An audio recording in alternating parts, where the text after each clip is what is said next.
Hello, Blue Jays fans, and welcome to Sunny Side of the Dome. I'm your host, Karen Soutar, and I'm here to talk some Blue Jays baseball with you this evening. Sunny Side of the Dome is brought to you by Jays from the Couch. Here on Jays from the Couch's YouTube channel, we stream live Thursdays at 7 p.m. You can also follow along using the links that we post on Facebook or Twitter. And if you like the content here, there's lots more where that came from. There's Jays from the Couch's main podcast, which is Sundays at 7 p.m.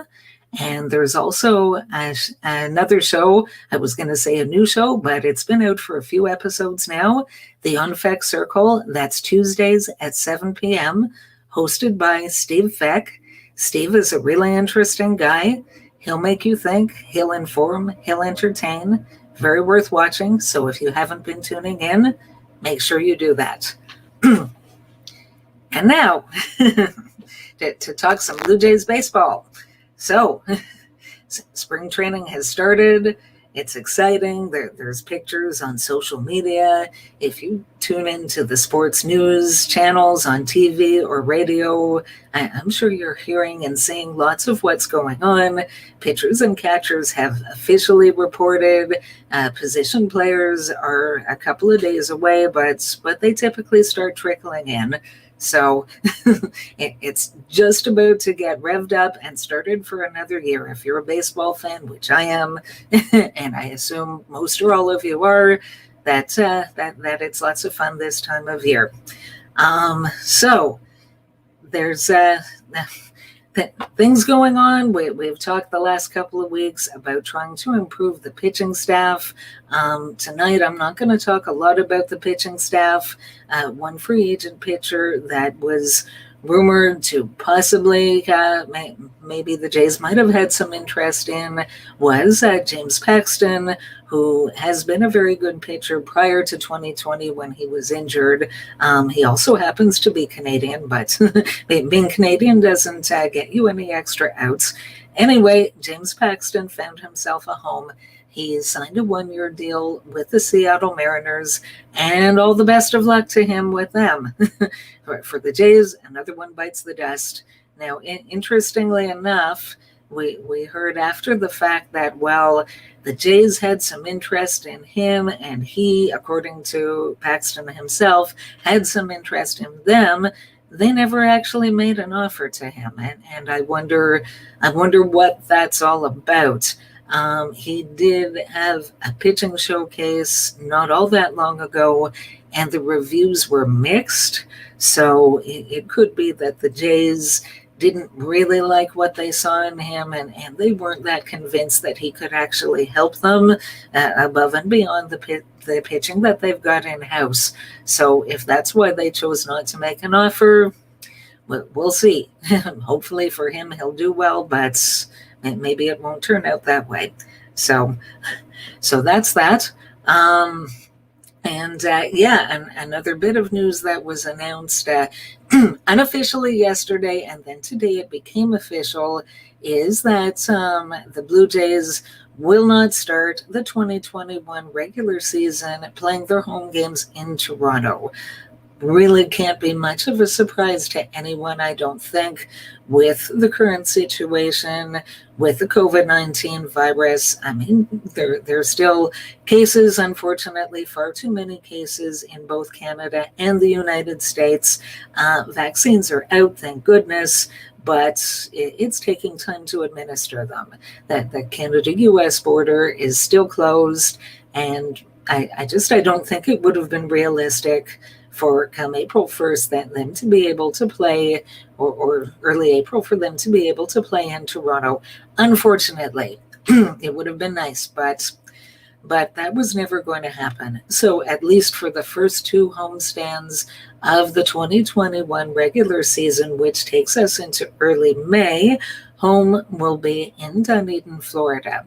Now, I see some positives to that. For one thing, they know, unlike 2020, when it was less than a week before the start of the regular season, and they were denied permission by the Canadian government to play in Toronto. And I'm not saying that was the wrong decision for people in Canada for the health and safety, but it really left the Jays scrambling to try to find a home without a lot of time. And then there were all kinds of rumors, maybe here, maybe there, and there were a few different possibilities until they finally ended up in Buffalo. So at least now they know ahead of time it's going to be Dunedin for the first little while. They can plan accordingly. They also renovated the stadium and the grounds in Dunedin prior to 2020 spring training, in fact. So not that anyone could have known what was on the horizon, but as it turns out, the timing is pretty good in that way. And I mean, it's Florida, so hopefully the weather will be reasonably nice. Hopefully they avoid a lot of rainstorms and all of that. So for the first little while, it'll be Dunedin, and then they'll revisit things according to them once it's closer to early May. Maybe they'll have an idea, have the players been vaccinated even by then? I don't know what the timeline's going to work out to be, but anyway, so that's at least a little bit of clarity there. So for the heart of tonight's order, as I said, I've spent the last couple of episodes focusing on the pitching.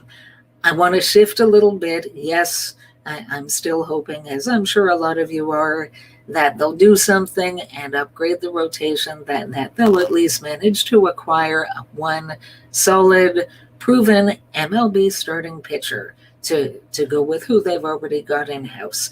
Well, until that happens, we kind of have to look at what we have and what things are going to look like.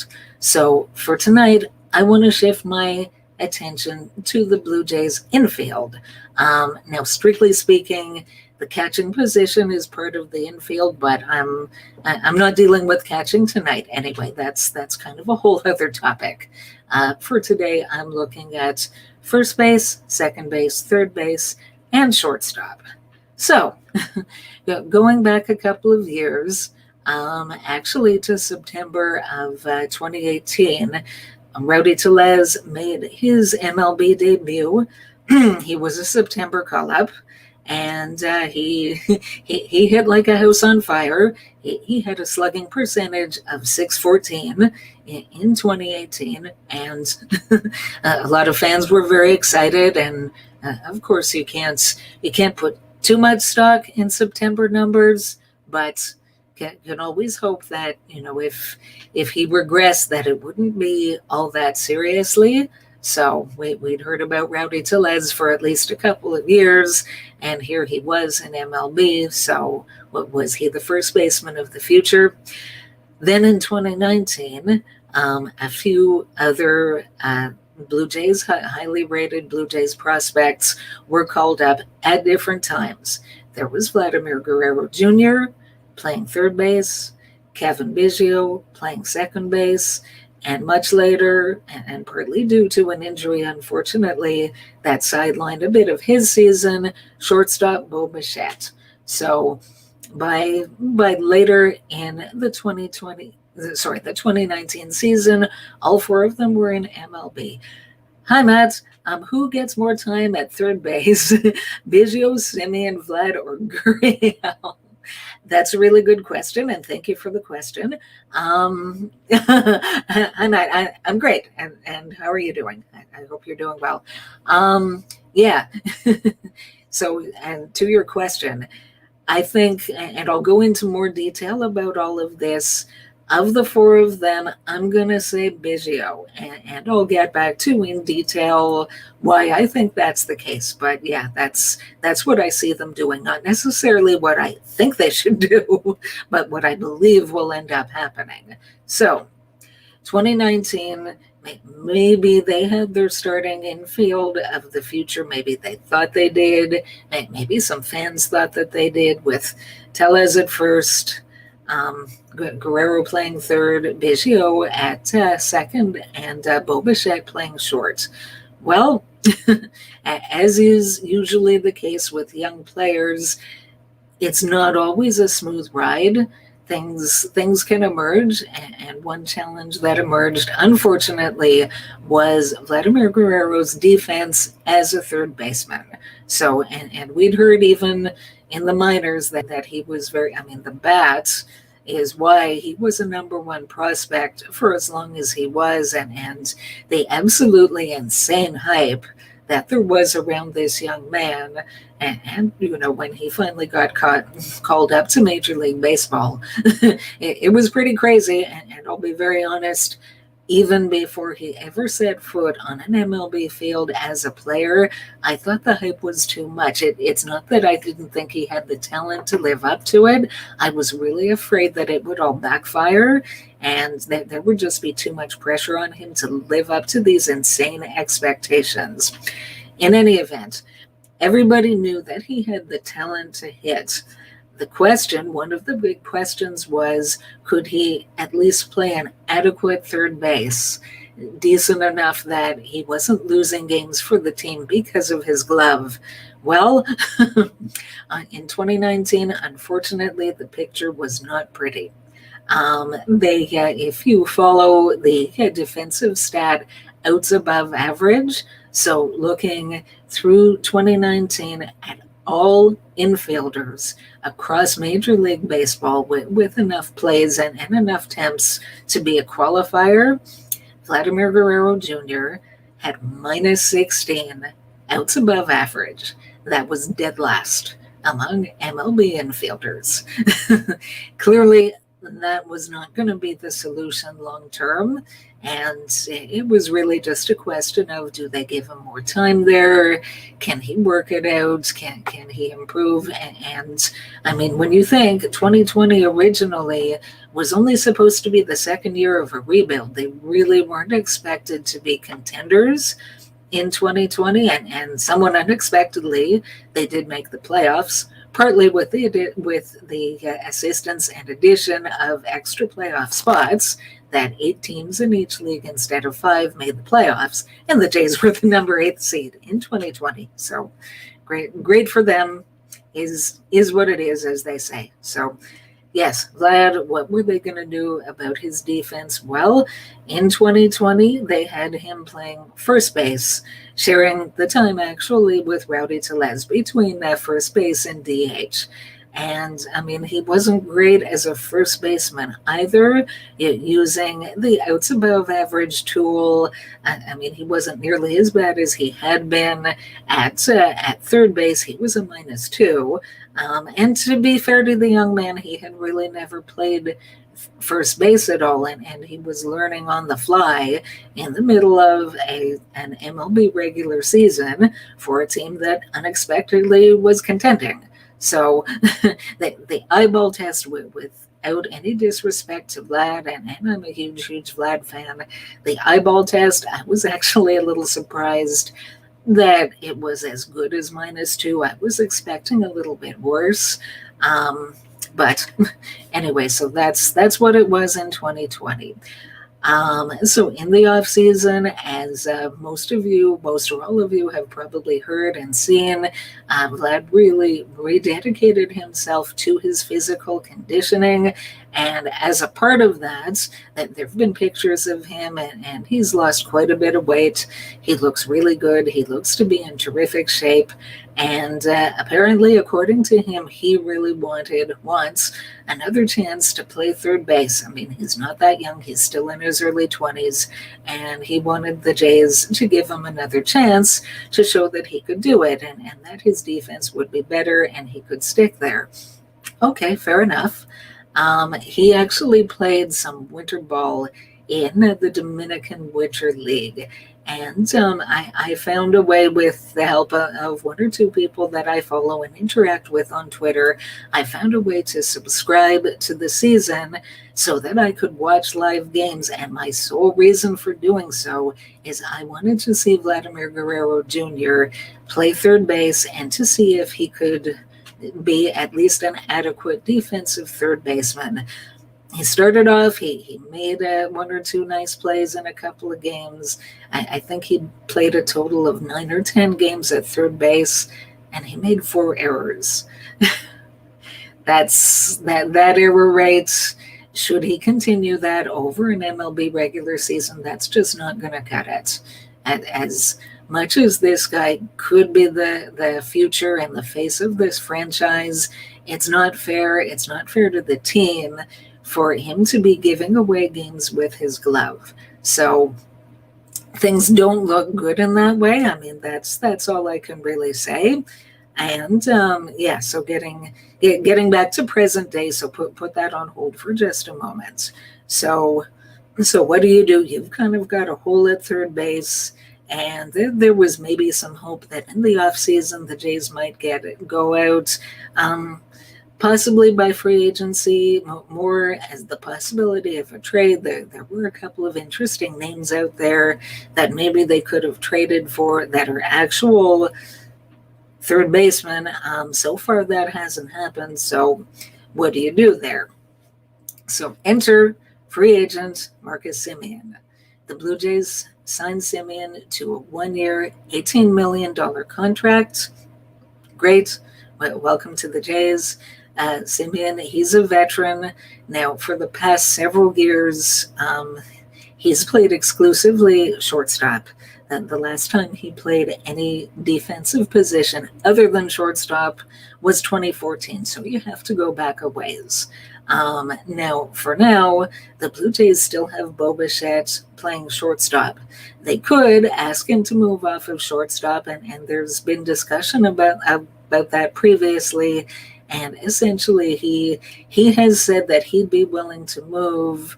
Basically, if they brought in an elite player, an elite established shortstop, that for the good of the team, he would do it. But really, his first choice is to play shortstop. And this is someone else with superstar potential. So it is in the Blue Jays' best interest to give him enough time, let him play shortstop, hopefully for a full season, knock on wood. Hopefully there are no injuries. And just see, how can he do? How does he do defensively? He's one of several Blue Jays whose defense is a work in progress. Again, not to knock him either, because I really like him as well. But so he's their shortstop. So Simeone, he's a free agent. He could choose among however many offers he had where he wanted to go, who he wanted to play for. And so ultimately what ended up happening was the Blue Jays signed him to play second base. Apparently that is where things stand right now. So, and in fact, Simeone himself told MLB Network not all that long ago that while he prefers to play shortstop, that given the choice between second base and third base, he'd much rather play second base. He likes being a middle infielder. I don't know if it's just an enjoyment thing, if he thinks he's contributing more to the game in that way, or, he's on a 1-year deal. He's eligible for free agency again in one more season. Does he think that he is more marketable as a second baseman than a third baseman? I'm not really sure. But that's the way it is. So basically, it seems like the Blue Jays made him a promise that he could play second, or if Bo Bichette needed any time off, that they could always use him at shortstop, but that they weren't going to ask him to play third base if it isn't something that he wanted. So that being the case, when Simeone was signed, it was reported that the plan was for him to play second and that Kevin Biggio would get a lot of the time over at third base. And it'll be interesting to see how all of that works out. For a lot of reasons, I hope it works out, obviously, and I think it's got the potential. Simeone, I think that signing, it has the potential to go a few different ways. In 2019, he had a career year, and if he could play anything like he did in 2019, fantastic. He was third in league MVP voting. That was basically the only season he's ever had where his overall hitting numbers were above average, and they were quite a bit above average. He had an 891 OPS. To go with some pretty good defense. When he was younger, his defense really wasn't that good. He worked on it. He became a much better defender over the last few years. And the Blue Jays as a team, realistically, they know that they need to improve defensively. So Simeone, knock on wood, barring some serious regression, he should help them improve. And maybe, hopefully, this to me would be the best thing that could happen, that could come out of bringing him on board, is maybe he could be a mentor to some of the younger guys who don't have as much MLB experience. Maybe he could even help some of them, whether it's a footwork thing or I don't really know. But if he could help them to improve their defense, even if he is only a Blue Jay for a year, then that could have lasting positive effects beyond the 2021 season. So that's more than anything what I'm hoping for. I find it unfortunate, as I was saying, that Kevin Biggio is the one that's been displaced in all of this. I really like Kevin Biggio as a player for just so many reasons. There are so many things that he does right. In his MLB career, he's 20 for 20 in stolen bases. He's never been caught. As a defender, he's an above average second baseman. In his time playing second base in Major League Baseball, his outs above average are +5. That's pretty good. I'd take that for him. I'd take that from him as a full-time second baseman. Now, the Jays seem to have this idea that they want to try playing him all over the place. They want to maybe try to turn him into a utility player. And basically in 2020, he played every position on the field other than pitcher and catcher. The thing with that is that you look at his outs above average at any position other than second base, and it's nothing spectacular. It's either 0. He actually managed a +1 as a shortstop, or a -1 in a couple of positions. So what I'm doing, what I want to do, not that they're asking me, but in my hopes for the Blue Jays, in my mind, I am building a future championship team. And what that means is when you watch teams that go on to win the World Series that year, they tend to be very strong pretty much everywhere with hardly any weaknesses. So I don't want a guy that's going to play every position and be okay at it. I want guys who, find something that they're really good at and let them continue there. That's what I wish they would do. So, yes, so back to Matt's question, and yes, it was reported today on Twitter by Ben Nicholson Smith that at least in spring training, that a number of guys, they're not just going to be sticking to one defensive position, that they're going to get reps at a few different positions. So interestingly, and for anyone who might not have seen it, so George Springer, center field and right field. Okay, he's played both of those quite a bit over the last few years. Randall Grichuk, same thing, right field and center field. Teoscar Hernandez, not center field, but both corner outfield positions. So they're going to have a look at him playing right field and left field. Lourdes Gurriel Jr., this one, in more ways than one, it was out of left field, that he'll get some time in left field, but they also plan to use him at least some of the time at third base and at first base. Not at all what I expected to see, and yeah, Gurriel at third base, and he certainly has the arm to be able to make the throw from third. Heck, he can make amazing throws from left field, but the last time we saw him playing in the infield, it was at second base, and it wasn't pretty. It was early in 2019, and he ended up being demoted because for one reason or another, he just wasn't handling the position. So take a look at him in spring training, but I'm not sure how that'll work out. And then again, excuse me, sorry. Then again with Guerrero Jr., so they did say that they plan to use him both at first base and at third base. So I guess his little adventure there in the Dominican didn't completely convince them to not give him a try at third base. And good for them. I mean, give the young man a fair try. He's worked hard at his conditioning. And, use him in spring training, use him a lot over there in spring training. And if he can genuinely improve, if he can genuinely improve and his defense, at least if it's not a liability, then fine. Then you can continue to let him play there in the regular season and see how it goes. Myself, from what I've seen of him in 2019 and a little bit in winter ball, I'm not pinning a lot of hope on it.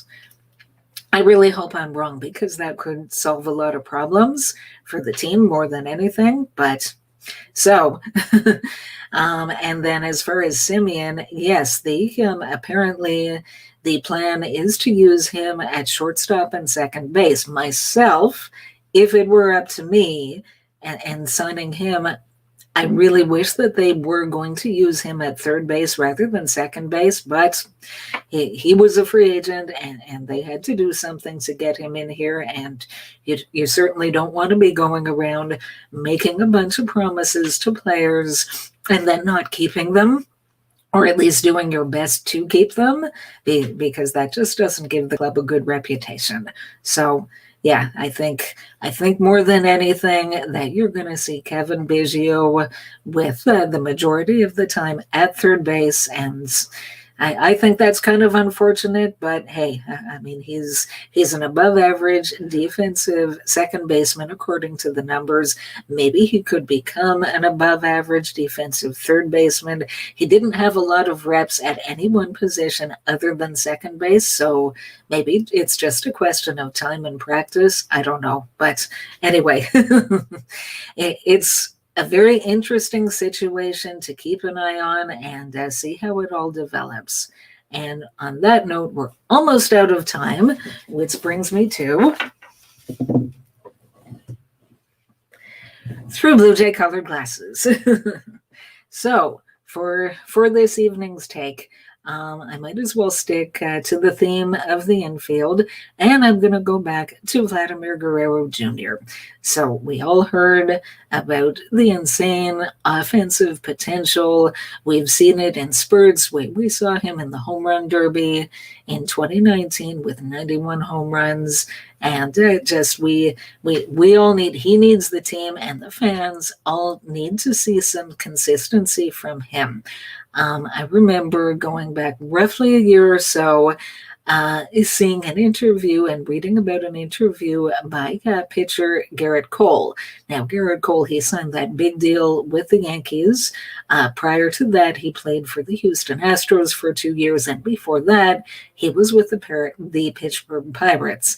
Gerrit Cole has made the comment that in making the move when he was traded to the Houston Astros, they unlocked him, that he always had this potential. When you look at his numbers with the Pittsburgh Pirates, they were decent, but they were not the ace starter that he became in the 2 years with the Houston Astros, that he feels that something over there managed to unlock his talent.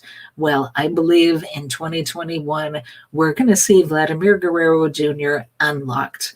It's going to happen, and it's it's going to be a sight to see for us Blue Jays fans. I really feel strongly that this is going to be the season. I don't know where he's going to play defensively, and I don't know how well he'll do defensively, but in terms of the bats, this is my prediction. This is how I feel about it. So put a bookmark there if you like, and let's see at the end of the season how close I came and how close he comes. And on that note, I think we're pretty much out of time for this evening. So thank you very much for joining me.